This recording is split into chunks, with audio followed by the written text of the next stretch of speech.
What's going on, man? Welcome back to the basement, the trenches, the dungeon. We are in the elements right now. We have the washer and dryer going. So if you guys can hear that, happens to the best of us. My mother insisted that we get the dryer going right this very second while I'm recording this video. It's no big deal though. Hopefully it doesn't come out as a, annoying noise in the background. I probably shouldn't have even mentioned it, but I'm a fully transparent human being. What can I say? Now, the task at hand for today is trade targets for week 9 of the fantasy football season. We're going to go over our top 5, a couple buys, a couple sells, a couple of players that I feel extremely strong about rest of season. Now, before we get into that, make sure you go down below, subscribe, leave a like. Let's go. Thirsty, trying to choose. I know I'm pretty cool. My nitty bag. All right. Our first buy candidate of the day, DeAndre Swift. And I know that a lot of you guys think, okay, he's not obtainable, this and that. Look, every time that DeAndre Swift underperforms, he is going to be on this list. DeAndre Swift is that dude. I can't tell you why. I can't give you a rhyme or reason, but because he doesn't score fantasy points like in a conventional way where he's rushing for 100 yards and he's like a Nick Chubb, Dalvin Cook type running back, I'm telling you guys, I get a lot of comments, a lot of DMs about DeAndre Swift, where even before this week, they were saying, oh, should I sell DeAndre Swift? Jamal Williams is really working into the workload. I'm worried about him long term. Jamal Williams is always supposed to be there.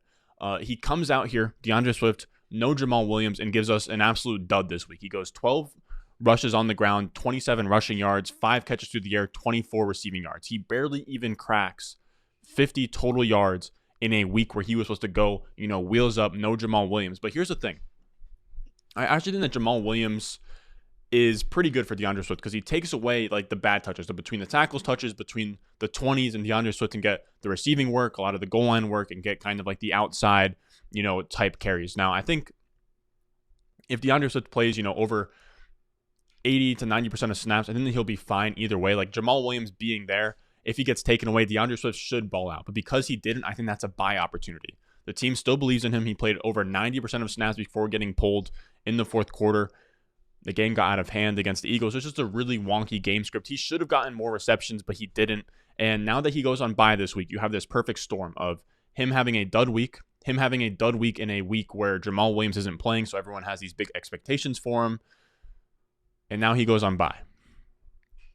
So it's this perfect buy opportunity where the owner maybe he's in a bad spot. He needs a start from his running back this week. He can't really afford DeAndre Swift. And the reason why he's on here is because I think a lot of you guys are like, oh, DeAndre Swift is untouchable at this point. You can't trade for him. A lot of these trade targets love to just put disrespect on the boy's name. Where is he here? So 1, 2, 3, 4, 5, 6, 7, 8, 9, 10, 11, 12, 13. The RB14 here. Now, I know Derrick Henry's there, so call it the RB13. But it's ridiculous. I personally, when I do my rest of season rankings, that'll be, when you guys are watching this, it's Wednesday, so I'm going to have those out Wednesday night. He is still going to be, a top 5 to 8 running back rest of season for me in PPR leagues. He is that good. He's getting all the targets. He's on pace for like 100 plus targets. He's been a monster this season. So if you can turn one of these dud weeks, I have this in front of my face right now, but if you can turn one of these dud weeks and go out there and acquire DeAndre Swift, your team will be a lot better for it. Now, I went on to CBS. Now, I know sometimes you guys are like, oh, these trades aren't possible. Look, I go to CBS. They put out the earliest trade value chart. It's put out by a certified analyst who, does this full time. So go take it up with him if you have any problems. And I'm not saying that these deals will work exactly in your league, but you can do like variations of it. And the 2 deals that I saw when I was just kind of scrolling through the values, you can do Cordarrelle Patterson and Latavius Murray for DeAndre Swift. You can do Kareem Hunt and Zach Moss for DeAndre Swift. If you look at this chart, you can trade Joe Mixon straight up for DeAndre Swift. You can trade James Robinson straight up for DeAndre Swift. I think I do a lot of those guys straight up for DeAndre Swift. Once you get down to, or even if you could go, if you have somebody like Ezekiel Elliott at that top, so if you could sell him for RB3 price and you could sell him for, DeAndre Swift, if he's at 60, you can add somebody that's worth like 25. So, if you could do something like, Amari Cooper, DJ Moore, plus DeAndre Swift, and sell Ezekiel Elliott for that, I would be into that. You know what I mean? I'm just spitballing here, so I'm not saying that to take that to the grave, set in stone. But I'm just saying DeAndre Swift gets no love in a lot of these trade calculators. Now, I know that in your league he might be valued more than that, but I'm just saying after these, he has some of these dud games. Now, I will say he hasn't had a dud game since week 4, but he can be had for reasonable prices in certain spots. I would just poke around in your league if you could. If you have a guy, who is maybe like 3-5, 2-6, has Swift on bye, can't really afford a loss this week, go in there, swoop in there, see what you can do.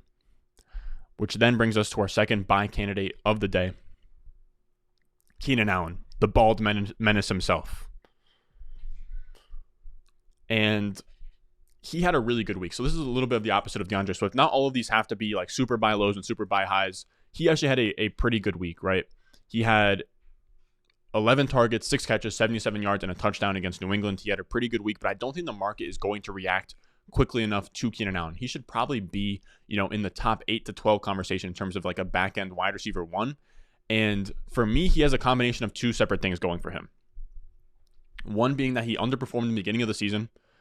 He was only the wide receiver 23 in points per game, despite being the wide receiver 12 in expected points per game. I'm going to be referencing expected points per game a lot in this video. That is just essentially giving your situation, how many targets, what the average depth of target was, all the good stuff, just what your volume was, what you should have performed given that volume. And he underperformed his volume, which isn't necessarily a bad thing given the fact that we know that Keenan Allen is a very good player and that he will bounce back.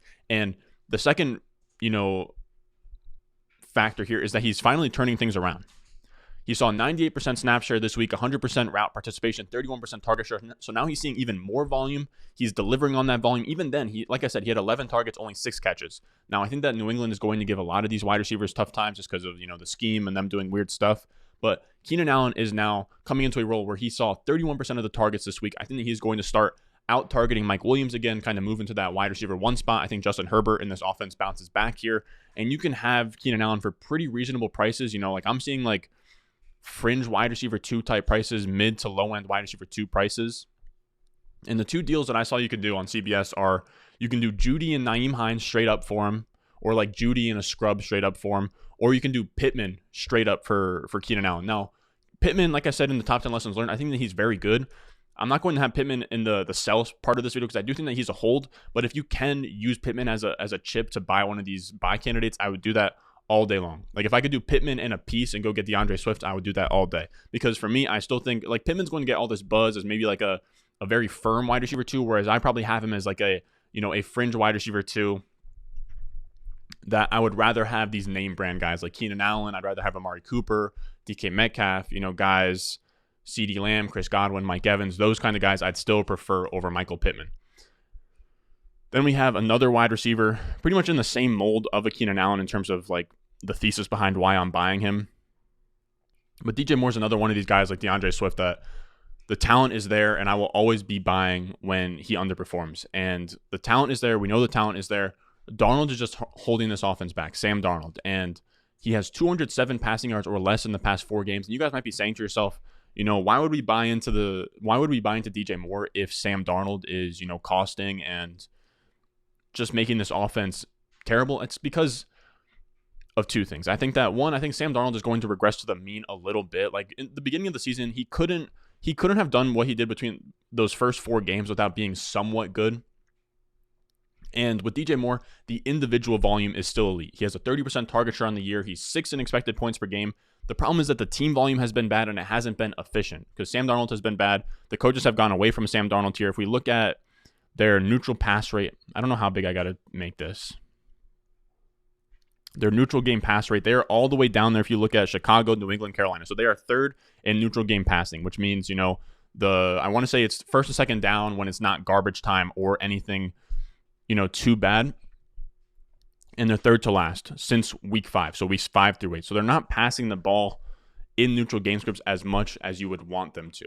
The team has pretty much given up on Sam Darnold to this point. But even with that, DJ Moore still remains 10th in expected points per game during that span. He's still getting a lot of the targets. And on top of that, even though they're not passing the ball a ton of neutral game scripts, they are still, I want to say they're top 12 in pace. So they're still getting up to the line. They're calling a bunch of plays. So it's kind of, off-putting that a little bit. And for me, The talent is there. The volume is there. I also think that there's a little bit of the factor where Christian McCaffrey went away. Sam Darnold became bad. I can't say I'm a believer that running backs really make quarterbacks better, but if there was one, it would be Christian McCaffrey. So maybe when he comes back, I think that's going to be next week. Christian McCaffrey comes back. Maybe that kind of rejuvenates the offense. But again, even in this bad environment, DJ Moore is 10th in expected points per game. He is still I would call him a bottom tier wide receiver 1 for me. I think he's probably going to be wide receiver 10 to wide receiver 14 in my rest of season ranks. And like I said, he can be had for wide receiver 2 prices, just like Keenan Allen. On the CBS trade value chart, you can do Michael Thomas straight up for him. You can do Michael Pittman straight up for him, all on CBS. So I would take that all day. Now, before we get into the sells, just want to make it known the rest of season rankings are available on Patreon.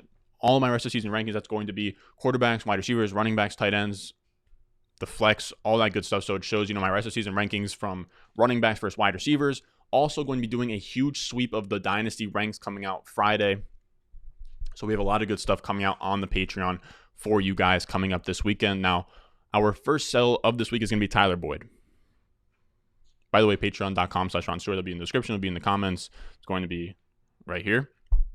But Tyler Boyd, he had 19.7 PPR points against the Jets, and I don't think that you're going to get a crazy haul for him, but I think that this is going to be that last push where you can finally sell him off of your team if you still have him, because he is third in the pecking order on a team that I don't think has enough juice to support 3, top 24 pass catchers. For me, Tyler Boyd is like a high-end wide receiver 4 rest of season.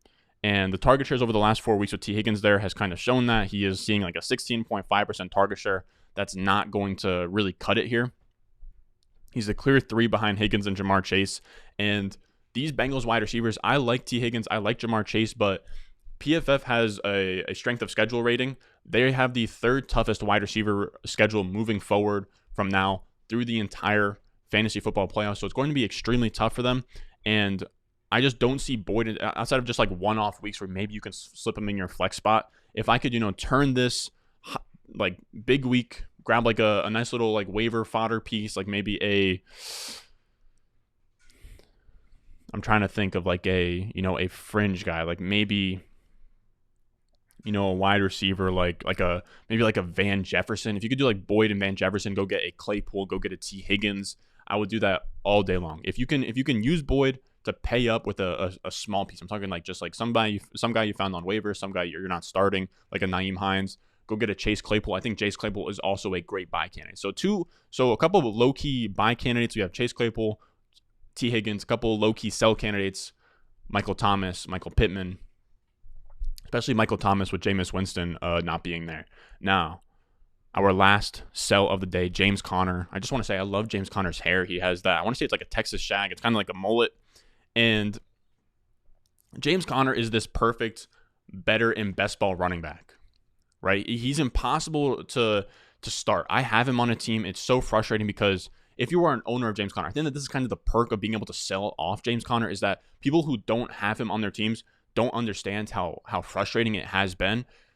A lot of these times you're not starting James Conner. He hasn't been getting the volume to like be reliable in your RB2 spot. And a lot of the times my wide receivers are so good that I'm flexing wide receivers over him. But he is now second in the league in rushing touchdowns with 8.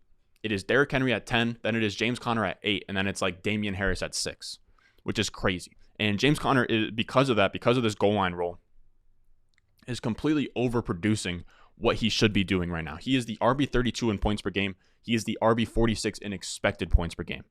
And it's not that he is going off and like overproducing his expected points because he's playing really well and he's extremely talented. It's because of touchdown luck on the goal line. It's not really much else but that. It's not like a Cordell Patterson situation where he's balling out of his mind and he can earn more touches moving forward. Chase Edmonds has also been balling extremely, extremely hard. So Chase Edmonds isn't really going to cede many touches to James Conner. And James Conner is just this boomer bust guy that a lot of times is going to sit on your bench. And if you can, fade that and move him for somebody that can actually be a reliable starter, I would do that all day. If you can do, somebody that really needs a running back, if you can do like James Conner, Tyler Boyd, and go sell that for DJ Moore or Keenan Allen, that is something as well that you can do in the CBS trade value chart. So if you can take James Conner, take a piece and go grab, pay up for a running back or wide receiver that I like, I would do a move like that all day long. Now that's going to do it for today, fellas. I'm going to go upstairs. I'm going to eat some dinner. We're gonna do top 24 running backs and top 24 wide receivers. I'm gonna see. Don't hold me to it, but I'm gonna see if I can give you guys another twofer. We did running backs and wide receivers on Tuesday. We'll see if we can do running backs and wide receivers on Thursday, so I can give you guys all of the rankings, the top 24 rankings before the games kick off on Thursday. Now, with that being said, I love you guys. If you want access to my weekly rankings, my dynasty rankings, my rest of season rankings, waiver wire article, priority in the live streams, literally everything that you could possibly want from me, be right here, patreon.com/Ron Stewart. I'll see you guys in the next one. Again, still no music on this outro. I will be doing that shortly. I'm trying to think if I should go a cappella here. What song do I got? All right. I'll see you guys in the next one.